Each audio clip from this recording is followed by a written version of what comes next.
বেহাল রাস্তায় পথ দুর্ঘটনার মৃত্যু এক, আহত 6। রাস্তা তৈরির জন্য পড়েছে বোর্ড। সরকার বরাদ্দ করেছে 1,32,00,000 টাকা, তার রাস্তা তৈরি হয়নি। প্রতিবাদে পথ অবরোধ গ্রামবাসীদের। বাঁকুড়া জেলার ইন্দাস ব্লকের ডোঙ্গালন থেকে মঙ্গলপুর পর্যন্ত প্রায় 3 কিলোমিটার রাস্তা বেহাল। পথশ্রী প্রকল্পে বরাদ্দ করা হলেও তৈরি হয়নি রাস্তা, আর তাতেই এবার মর্মান্তিক দুর্ঘটনা।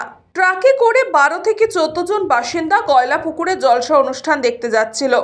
আনুমানিক প্রায় রাতের দিকে ট্রাকে করে মঙ্গলপুর থেকে ডোঙ্গালন যাওয়ার যে বেহাল রাস্তা, সেই রাস্তা বরাবরই গ্রামের উদ্দেশ্যে রওনা হয়েছিলেন তারা। ঠিক তখনই রাস্তায় নিয়ন্ত্রণ হারিয়ে ট্রাক উল্টে যায়। প্রত্যেকেই ট্রাকের তলায় চাপা পড়ে। কিছুজন প্রাণে বাঁচলেও ঘটনাস্থলে মৃত্যু হয় শেখ সোহেল নামে 36 বছর বয়সী এক ব্যক্তির। গুরুতর আহত হয় 6 জন। তড়িঘড়ি ঘটনাস্থলে ছুটে যায় স্থানীয় বাসিন্দারা। আহত এবং মৃত ব্যক্তিদের উদ্ধার করে নিয়ে আসা হয় প্রাথমিক স্বাস্থ্য কেন্দ্রে। পাশাপাশি একজনের অবস্থার অবনতি হলে তাকে রেফার করা হয় বর্ধমান মেডিকেল কলেজে। সমগ্র ঘটনার প্রতিবাদে গয়লাপুকুর, পাতালদিঘি, মঙ্গলপুর সহ বেশ কয়েকটি এলাকা স্থানীয় বাসিন্দারা রাস্তা অবরোধ করেন।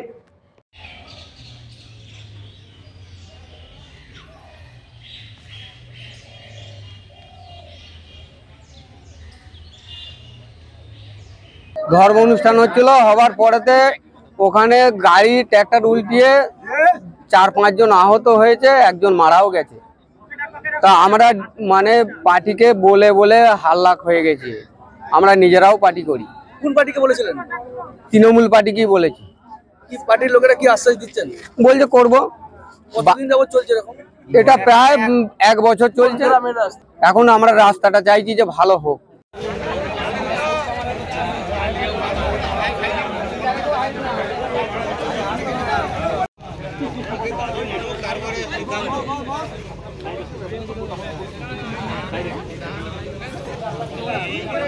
ব্যুরো রিপোর্ট, নিউজ পঙ্গ টাইম।